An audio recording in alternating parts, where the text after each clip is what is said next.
Salut, c'est Trado, je suis content de vous retrouver pour la mise à jour de l'analyse technique de l'or et de l'argent libellés en euros et en dollars. Comme d'habitude, on commence par les actualités.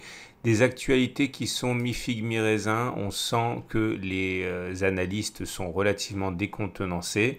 Et la première information nous vient de Reuters, hein, de l'agence de presse Reuters, qui reprend Bank of America, selon laquelle les investisseurs se sont débarrassés de leurs obligations et de leur or très récemment pour se jeter sur les actions.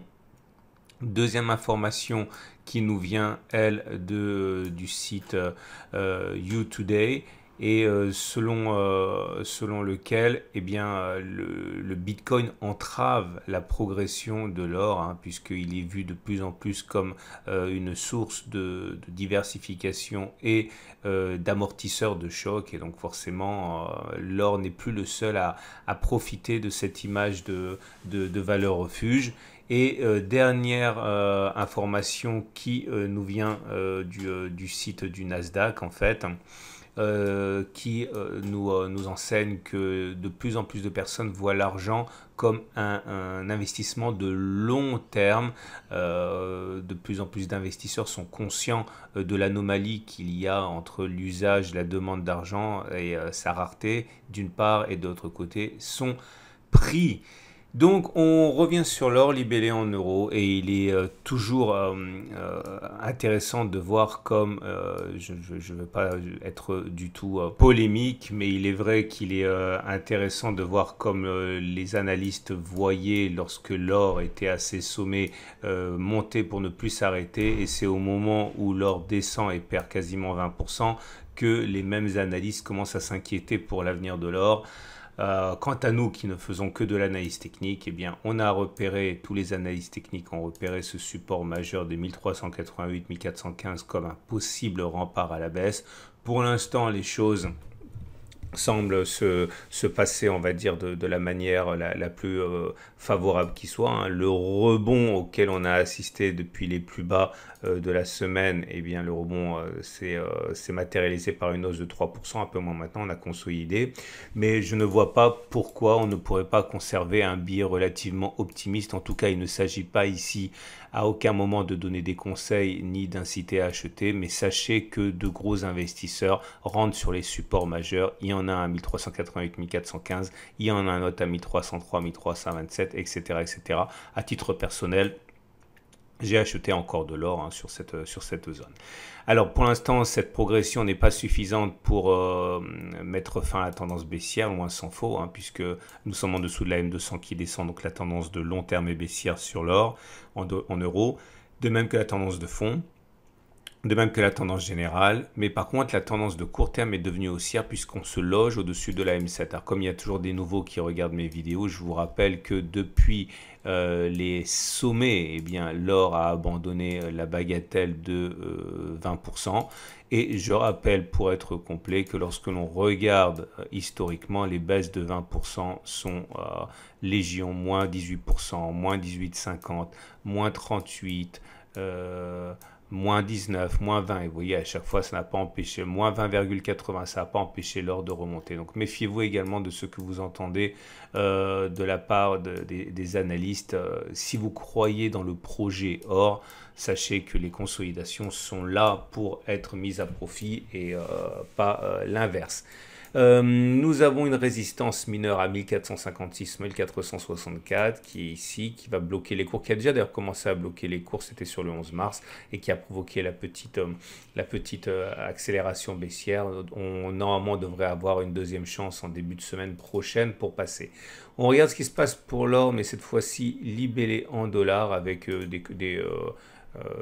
des symptômes équivalents de rebond technique. On avait identifié le support majeur. Le précédent support à 1748-1765 a fait illusion. C'était une résistance, elle a été cassée, elle a changé de polarité. Ça a fait illusion une fois, deux fois, trois fois, mais ça a été cassé. Donc on a pris appui sur le support suivant qui est là, qui était une zone qui a déjà été salvatrice pour l'or libellé en dollars. C'était le 8 juin.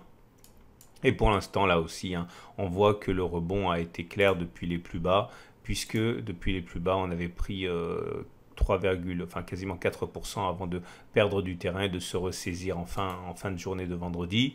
Là aussi, la tendance demeure précaire. La tendance de long terme est toujours pour le coup baissière, mais quasiment neutre, puisque la M200 monte toujours, malgré le fait qu'on soit en dessous. Par contre, tendance de fond baissière, tendance générale baissière, on est en dessous de la M20, et on est au-dessus de la M7 qui montre que la tendance de court terme est haussière. On regarde ce qui se passe sur mon partenaire aucoffre.com et je rappelle que si vous voulez ouvrir un compte avec aucoffre.com, j'en parle pas souvent, mais il y a plusieurs façons de le faire. Une façon d'économiser les droits de garde, c'est de passer par le LSP ici. Et il y a tout un ensemble de produits qui permettent de valider le LSP. Pour ne pas payer les frais de garde, il faut acheter régulièrement. Il y a des produits qui valident justement le fait qu'on ne paiera pas de droit de garde. Donc c'est notamment le produit pack duo Philharmonic dont j'ai déjà parlé et je vous le remontre. C'est un pack qui est intéressant pour ceux qui veulent mettre un premier pied dans le domaine de l'or et de l'argent. Il s'agit de 2 Vera Valor, donc d'or 1 quart d'once, et également 2 fois 20 pièces Philharmonic en argent, parmi les pièces les plus réputées. Et donc ça vous donne effectivement un pied d'entrée, un pied dans le monde de l'or et de l'argent. Puisqu'on parle de l'argent, on regarde ce qui se passe pour l'argent libellé en euros. Alors, l'argent libellé en euros n'a jamais été aussi mal orienté que l'or récemment, au contraire, puisqu'il bénéficie à la fois de son statut de valeur refuge, mais surtout de son statut de valeur industrielle. Et voilà, c'est un conducteur de chaleur et d'électricité absolument fantastique, l'argent. Donc forcément, pour tout ce qui est panneaux solaires antibactériens aussi, il y a vraiment de la matière pour promouvoir la demande d'argent dans ce contexte de relance économique et de reprise économique. Donc la tendance de long terme est haussière, la tendance de fond est neutre car on est au-dessus de la M50, mais la M50 monte toujours. La M20 est baissière, donc la tendance générale est baissière puisqu'on est en dessous. Par contre là aussi la tendance de court terme est redevenue haussière.